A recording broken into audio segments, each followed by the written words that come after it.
How's it going, guys, and welcome back to another episode of Trailmakers Creations. The first build we're going to be taking a look at today is the Fun Buggy, because it's just kind of fun. So it's a pretty obvious looking buggy design here. A couple of slight differences would be the servo on the front end for the steering. Single front end servo instead of having individual hinges on the wheels. We also have let's jump inside here to zoom in. Our suspension on the back end here is kind of built a little differently. We've got some loose hinges as well as some normal suspension, and 3 pieces of straight suspension all set up there in front of the wheel as well.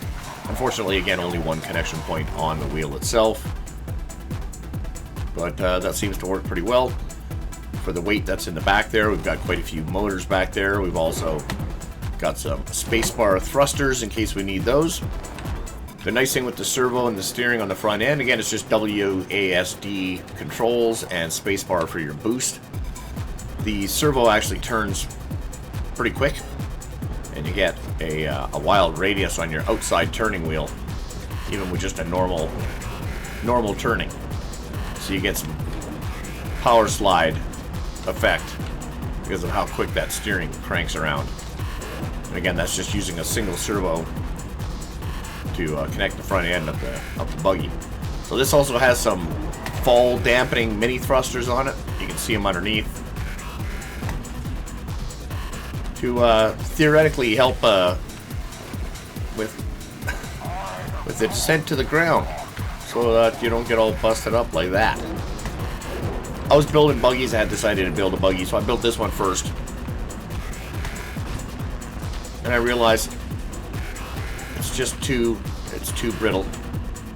I mean, it's fun to drive around, don't get me wrong. The steering was a really good idea. I like the servo steering. It's really responsive. But it didn't quite have the oomph that I was looking for when it comes to landing and terrain. Again, it's only got the monster truck wheels on the back and the truck wheels on the front. So if you can get the right angle, you can fly down and land pretty decently. It's also got suspension connecting the front end. You can see it separates. That's because it's connected by a straight suspension. So yeah, holding the spacebar and angling will actually allow you to have a little bit of lift. So you can control your descent this way. Slows yourself down. So that works as well. One of the reasons why I call it the Fun Buggy. Attempting to jump from this ramp to this ramp.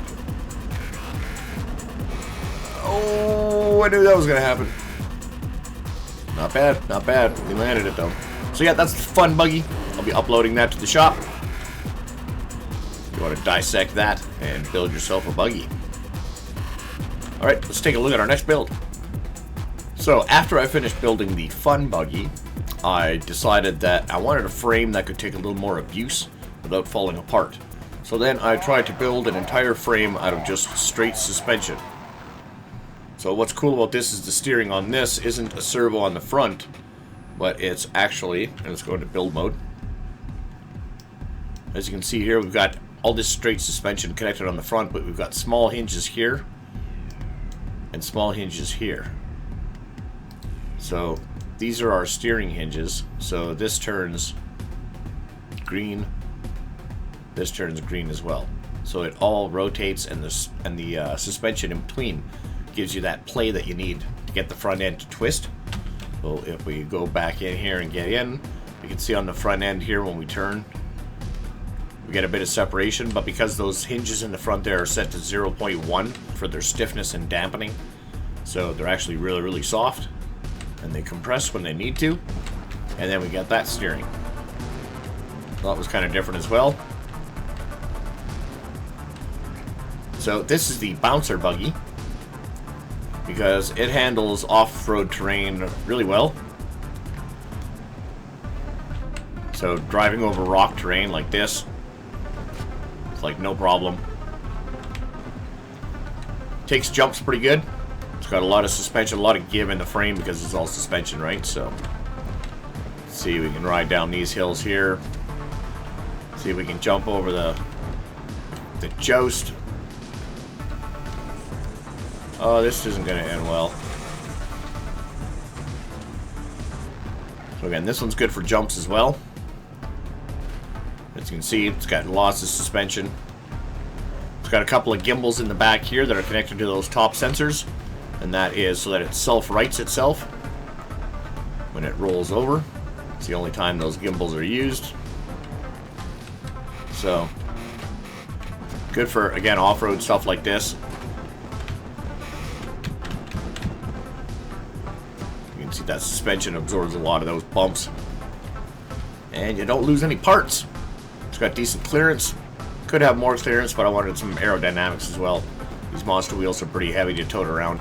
You'll also notice it's got a couple of small gadgets like the speed sensors in the front here by the cockpit that make the back wings angle upwards. Once you get up to 50 kilometers an hour, you can set that to whatever you want. It's got some mini thrusters. It's got some angle sensors in there. Help keep everything level using mini thrusters. So yeah, that was a fun buggy to build. Always fun to try and build a decent off-road vehicle in Trailmakers. This thing's actually pretty aggressive against containers as well. It's fun to try and roll them or flip them. Play soccer with it. There you go, backflip. It's pretty good for rocks like this too. Tapping your gas, got decent traction with those monster truck wheels. Lots of give in that frame. Oh, not so much give in the rock. So probably be a good steering for a race vehicle, good frame.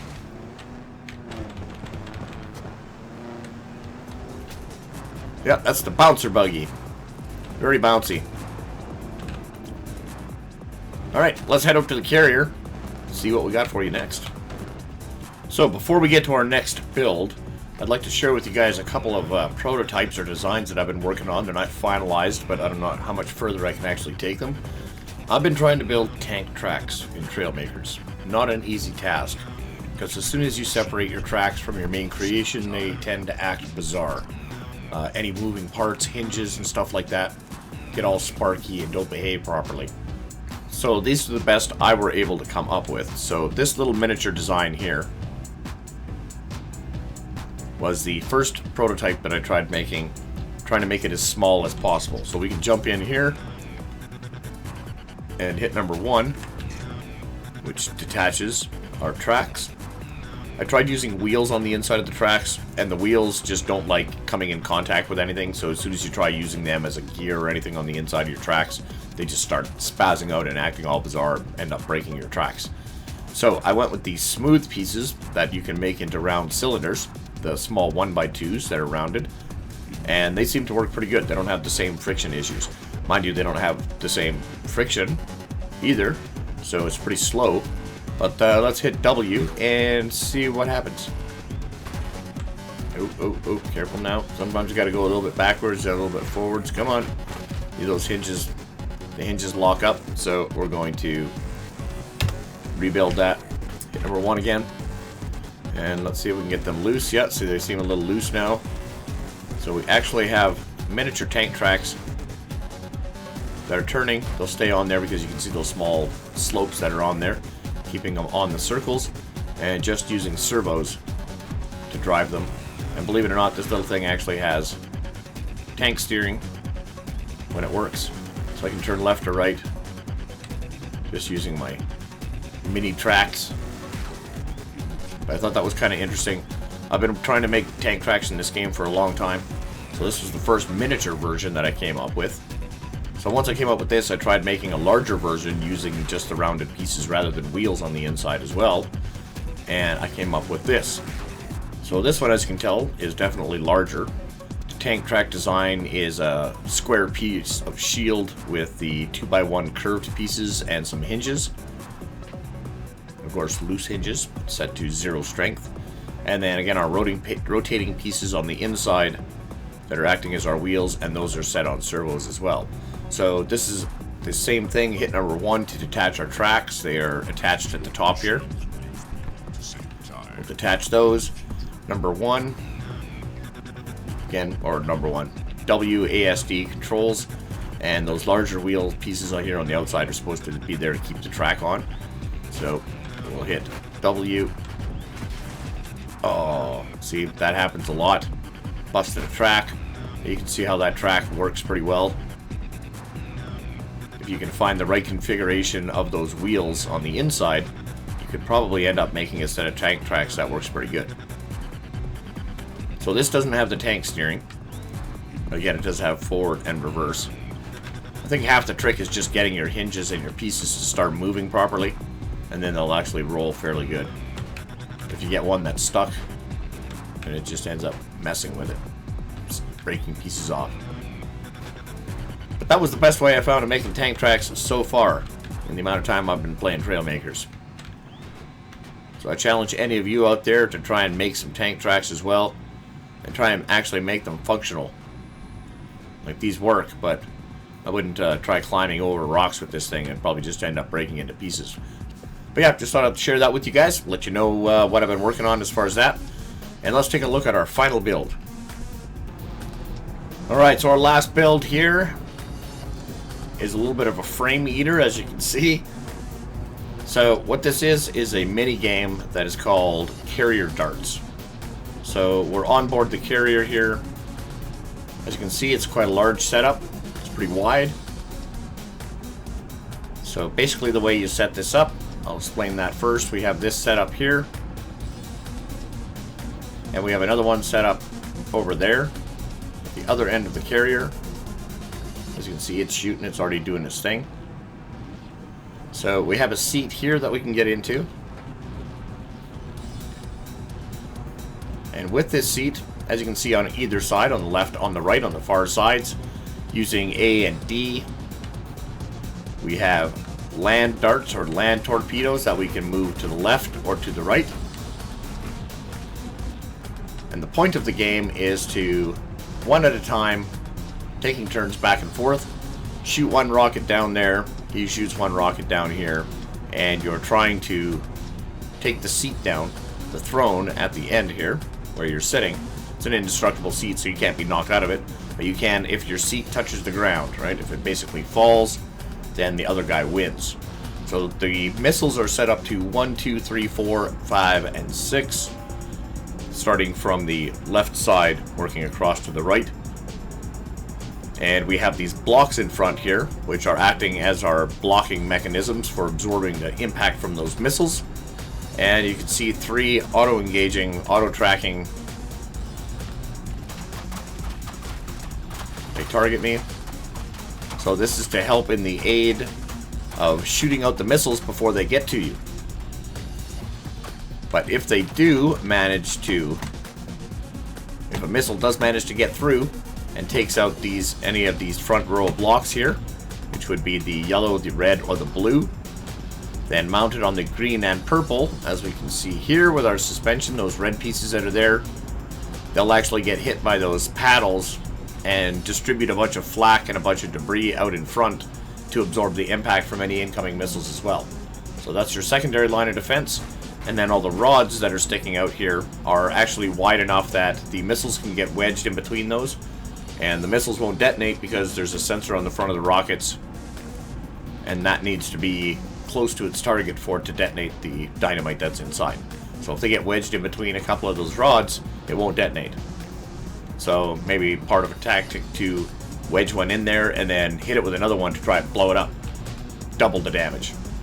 So let's have a quick look here. So if we're in, let's get in this seat here, and we are going to zoom all the way back, and then we're going to line up number 1 and fire. Then we can jump out of our seat if we want.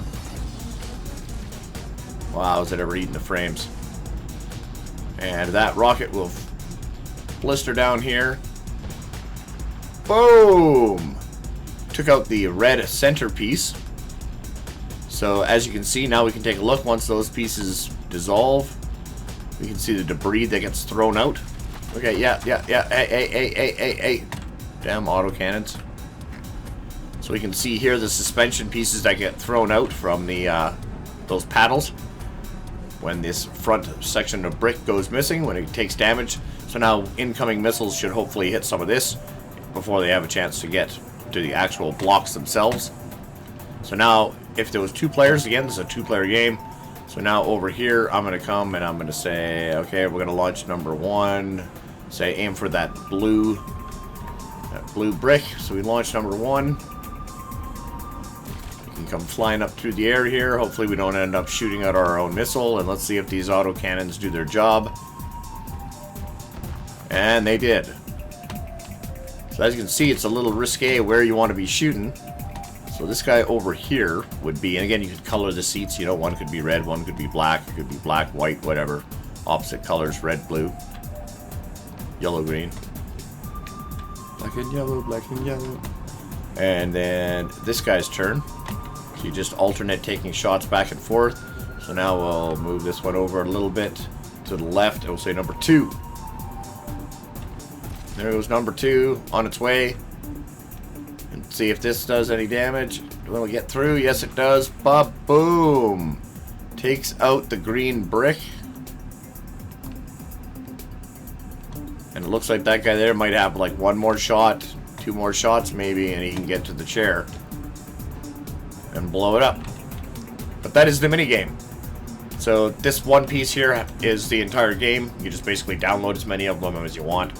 It's usually played by 2. You could have somebody else playing on the other side there. Have a tournament back and forth.